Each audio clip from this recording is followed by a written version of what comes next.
CSIR के DG doctor Shekhar Mande जी, CSIR के सभी वरिष्ठ अधिकारी जो आज मेरे साथ इस कार्यक्रम में उपस्थित हैं, और इसके साथ साथ देश की सभी हमारी CSIR की प्रतिष्ठित लेबॉर्ट्रीज़ जिनकी संख्या 38 है, उनके सभी डायरेक्टर्स और वरिष्ठ अधिकारी भी आज के इस कार्यक्रम में जुड़े हैं। मैं आप सबका हृदय से अभिनंदन करता हूं, आप सबको बहुत बहुत बधाई देता हूं। आज का कार्यक्रम बहुत ही भले ही छोटा है देखने में, लेकिन वास्तव में इस छोटे कार्यक्रम को भी इस स्तर तक पहुंचाने के लिए बहुत सारे वैज्ञानिकों की देश भर में थोड़े ही समय में बहुत सारी मेहनत लगी है। हम जानते हैं कि कोविड का पहला केस भारत में 30 जनवरी को आया था, और उसके बाद से लगातार अभी आज पूरा 6 महीना हो गया है। एग्जैक्टली 6 महीने के बाद भी हम कोविड के खिलाफ जंग लड़ रहे हैं। 6 महीने के बाद इतना ज़रूर हम सब के लिए बहुत खुशी की बात है कि सारी दुनिया के हर देश से शायद हम लोगों ने इतना बड़ा देश होते हुए भी, जिसकी 1.35 बिलियन पॉपुलेशन है, 135 करोड़, औपचारिक 135 करोड़, शायद वास्तविक इससे भी ज़्यादा होगी, हमने उस देश में सब प्रकार से कोविड के खिलाफ जंग को देश के कोने कोने में बहुत सफलतापूर्वक हम लोगों ने लड़ा है। और उसका परिणाम ये है कि आज दुनिया में सबसे बेहतरीन रिकवरी रेट 64% से ज़्यादा और सबसे कम फैटेलिटी रेट 2.2% के करीब भारत का है। एक लेबॉर्ट्री से शुरू की हुई यात्रा को हम 1300 से ज़्यादा लेबॉर्ट्रीज़ तक पहुंचा चुके हैं, जहां कोविड के खिलाफ टेस्टिंग होती है। और इस सारे काम में सबसे बड़ी बात यह है कि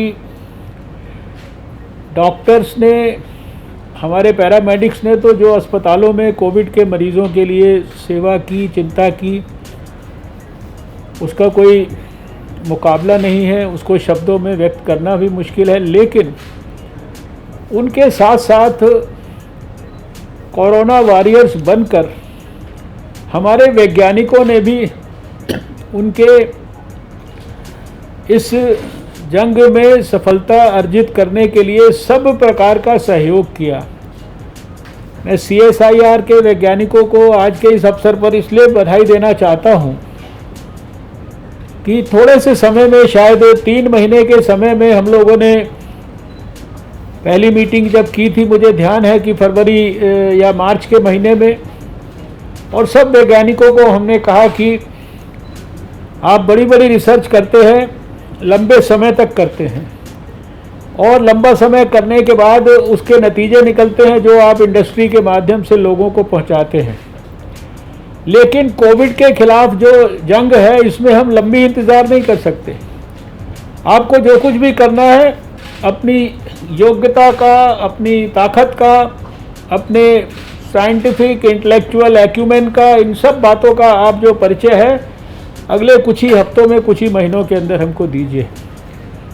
और आज मुझे खुशी है कि अभी एक कॉम्पेंडियम को मुझे रिलीज़ करने का सौभाग्य मिलेगा, जिसमें लगभग 100 से ज़्यादा टेक्नोलॉजीज़ जो पिछले 3 महीने के अंदर और विविध क्षेत्र जो कोविड के खिलाफ जंग के लिए इम्पोर्टेंट हैं, उनके बारे में उनको साइंटिस्ट ने टेक्नोलॉजीज़ को विकसित कर लिया। विकसित करने के बाद 93 इंडस्ट्रीज़ के माध्यम से उनको लोगों तक पहुंचाने का काम कर लिया। और जब मैं देख रहा था इस कार्यक्रम में आने से पहले, लिस्ट तो बड़े बड़े देश की इंडस्ट्रीज़, कोई रिलायंस की इंडस्ट्री है, कोई टाटा सन्स है, कोई BHEL है, कोई BEL है, और बहुत सारे MSMEs, ये सारे लोग इसके अंदर हमारे जुड़ गए हैं। और जिस भी चीज़ की आवश्यकता थी, जब शुरुआती दौर में मीटिंग हुई तो NAL ने कहा कि हम एक नया बाईपैप वेंटिलेटर बनाने का प्रयास कर रहे हैं। मैंने सोचा ये तो हवाई जहाज़ वगैरह बनाते हैं और अभी ये वेंटिलेटर में कहाँ लग गए, लेकिन बाईपैप वेंटिलेटर जो है विशेष रूप का बना दिया। हैदराबाद के लोगों ने कहा कि हम नई दवा की खोज में भी लगेंगे और पुरानी दवाएं जो है उनको रीपर्पस करके कैसे इस्तेमाल किया जा सकता है। तो अभी देखिए कितनी बड़ी बात बताई गई कि फेविपिरावीर जो दवा है, जो गोली 100 रुपये की आती थी, उसको बनाने की नई टेक्निक हमारी लेबॉर्ट्री ने पैदा कर दी। उस टेक्निक को नई एक सिप्ला नाम की इंडस्ट्री को ट्रांसफ़र कर दिया और उसके कारण देश की जनता के लिए वो दवाई लगभग 40% कम दाम के ऊपर उपलब्ध होनी शुरू हो गई। जहां देखा कि देश में यद्यपि 13-14 हज़ार dedicated Covid hospital, Covid health centres, Covid के केयर सेंटर्स बने हैं, जिनमें 14 लाख के करीब बेड्स वगैरह उपलब्ध कराए गए सारे देश में अलग अलग प्रकार के। लेकिन जब एक समय पर बात आई कि शायद बीमारी और बढ़ेगी और बेड्स की ज़रूरत पड़ सकती है, तो इतनी जल्दी अस्पताल, क्योंकि कोविड के लिए डेडिकेटेड अस्पताल चाहिए, डेडिकेटेड बेड चाहिए, कोविड और नॉन कोविड को सेपरेट करना है, तो हमारे CSIR ने वो एकदम जिसे कहते हैं मिनटों में और दिनों के अंदर बड़े अस्पताल खड़ा करने वाली टेक्नोलॉजी जो है उसको विकसित करके दिखा दिया। जहां वायरस का अध्ययन करने का विषय आया तो भारत जो है वो उन 5 देशों के अंदर है जो वायरस को आइसोलेट कर पाया। और अभी हमने देखा कि CSIR में भी, बायोटेक्नोलॉजी में भी 1000 से ज़्यादा वायरसेस की जो है वो डिटेल्ड जीनोम सीक्वेंसिंग हो चुकी है। चाहे कोई सैनिटाइज करने के लिए लेटेस्ट कोई इक्विपमेंट्स बनाने की बात हो, चाहे कोई लेटेस्ट किस्म के PPEs बनाने की बात हो, N95 मास्क बनाने की बात हो, यानी जिस भी चीज़ की आवश्यकता पड़ी, लगा कि कोई ऑक्सीजन एनरिचमेंट के लिए कोई स्पेशल लेटेस्ट कोई मॉडर्न टेक्निक का इस्तेमाल करके कोई डिवाइस बनाना है, तो वो भी बनाकर दिखा दिया। और फिर बहुत सारी जो किट्स की बात की गई है अभी, फालूदा और दूसरी जो एकदम बहुत जल्दी रिज़ल्ट्स दें, RT-PCR टेस्ट को भी उसके तरह के रिज़ल्ट्स भी और ज़्यादा जल्दी उनके नतीजे जो है उपलब्ध कराए जा सके, उसके लिए टेक्नोलॉजी का रिवीजन, नई नई किट्स को बनाने के बारे में। और फिर खाली यही नहीं, जब जिस समय ज़रूरत पड़ी कि भाई जो ICMR की लेबॉर्ट्रीज़ हैं उनमें जितना टेस्टिंग हो रहा है, उस टेस्टिंग को करने के लिए हमें हमारी लेबॉर्ट्रीज़ को भी सप्लीमेंट करने के लिए लगाना है।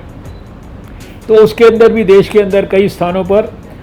रिसर्च के साथ साथ लेबॉर्ट्रीज़ के अंदर जो है एक प्रकार से जो जांच का जो काम है वो भी हमारी लेबॉर्ट्रीज़ ने किया।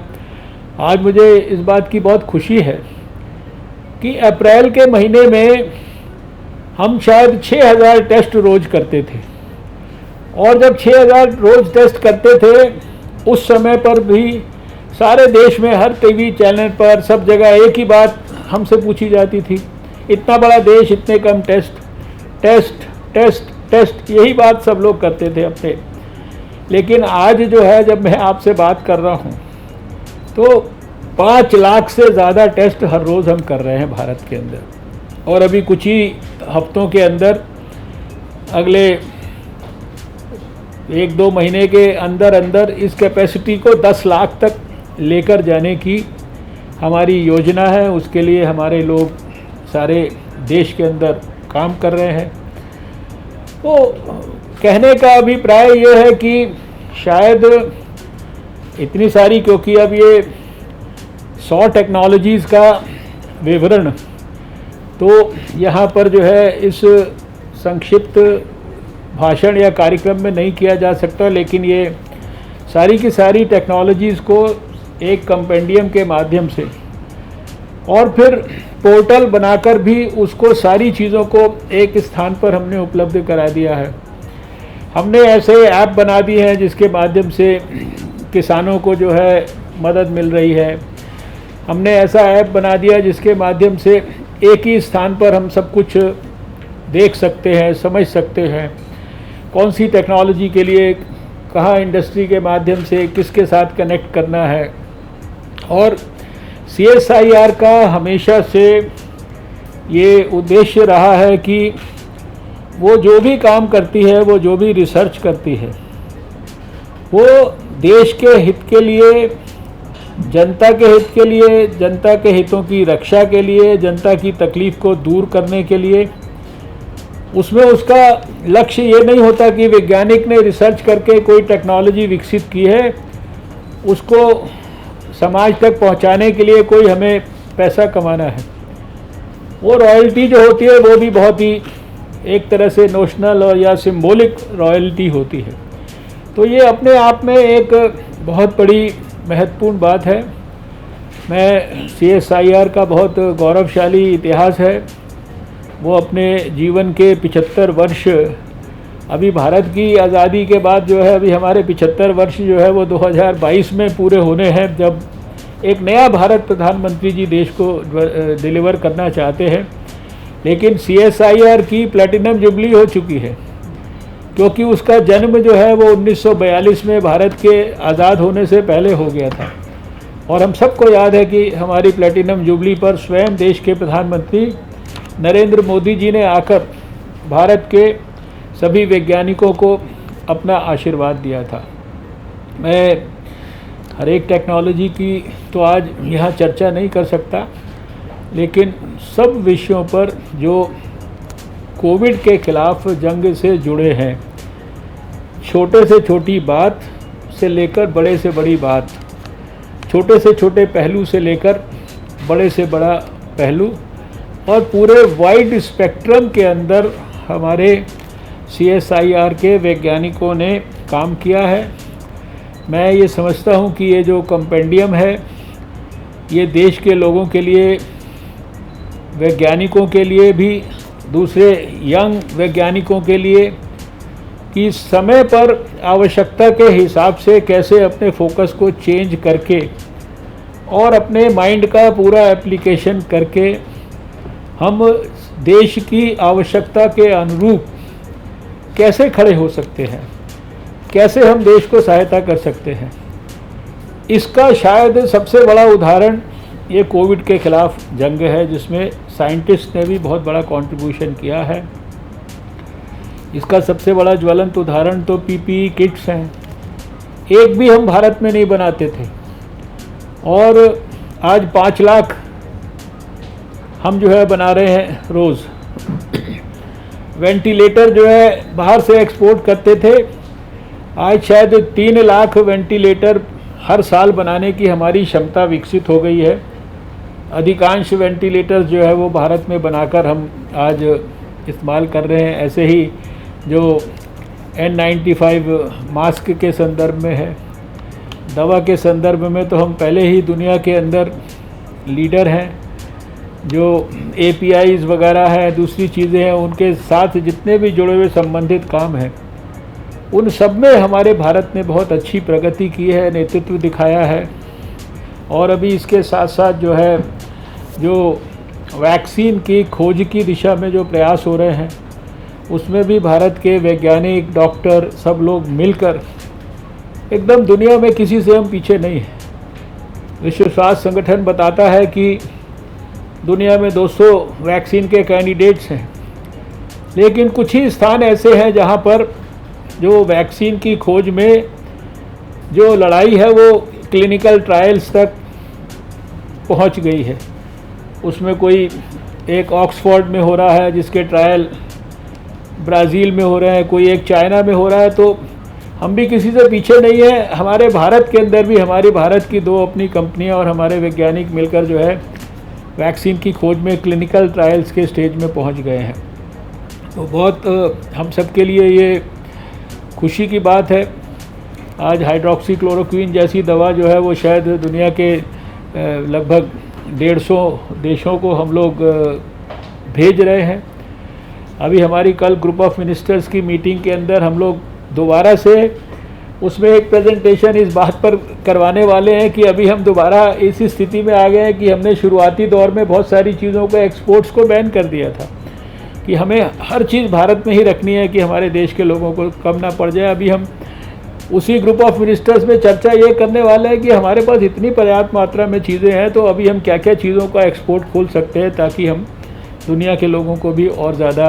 बेहतर ढंग से मदद कर पाएँ। तो मैं सभी वैज्ञानिकों को, CSIR को आज बहुत इसके लिए बधाई देता हूँ। लेकिन हम हमारे काम के अंदर उसी प्रगति के साथ, उसी गति के साथ जो है आगे बढ़ते रहें, इस बात की भी मैं आपसे अपील करता हूँ। ये कोविड जो है वो नया वायरस है, ये किस दिशा में आगे बढ़ेगा, यद्यपि हमें पूरा विश्वास है कि आने वाले कुछ समय के अंदर इसकी गति धीरे धीरे कर थमेगी और भारत ने इसकी गति को थाम कर रखने के लिए बहुत ही जटिल प्रयास किए हैं। अगर 14-15 लाख केसेस भारत में हुए हैं तो 10 लाख के करीब 1 मिलियन केसेस ठीक होकर घर पे भी चले गए हैं और अधिकांश जो अस्पताल में या कहीं पर भी किसी क्वारंटाइन सेंटर में है वो भी मेजॉरिटी ठीक होकर ऑन रोड टू रिकवरी हैं। तो हम मरीज़ों की सहायता के लिए और देश के आने वाले समय में कोविड के ख़िलाफ़ जंग के इतिहास में अपने ऐतिहासिक कंट्रीब्यूशन को दर्ज कराने के लिए लगातार निरंतर प्रयास करते रहें। इसी विश्वास और शुभकामना के साथ मैं अपनी बात को समाप्त करता हूं और डॉक्टर शेखर मांडे साहब को, सभी DGs को, सभी वैज्ञानिकों को, सभी अधिकारियों को मैं बहुत बहुत और ख़ासकर मीडिया के साथियों को भी मैं धन्यवाद करता हूं, जो कि पूरे कोविड के ख़िलाफ़ जंग में खतरे को साथ में लेकर वो अपने कैमरे के साथ हमारे साथ रहे पूरे टाइम। मैं जानता हूं कि बहुत सारे हमारे जो मीडिया के भाई हैं वो बीमार भी हुए हैं, कोविड के कारण परेशान भी हुए हैं। कुछ एक ऐसे उदाहरण भी हैं जहां बहुत लोगों के प्राण भी न्यौछावर हो गए हैं कोविड के ख़िलाफ़ जंग में। लेकिन मैं समझता हूं कि ये सारे जो कंट्रीब्यूशंस हैं देश और समाज कभी भूलेगा नहीं और कोविड वॉरियर्स के रूप में जिसने भी कंट्रीब्यूशन किया है उसका इतिहास के अंदर एक प्रकार से पॉजिटिव ढंग से हमेशा के लिए नाम याद रखा जाएगा। नमस्कार, जय हिंद।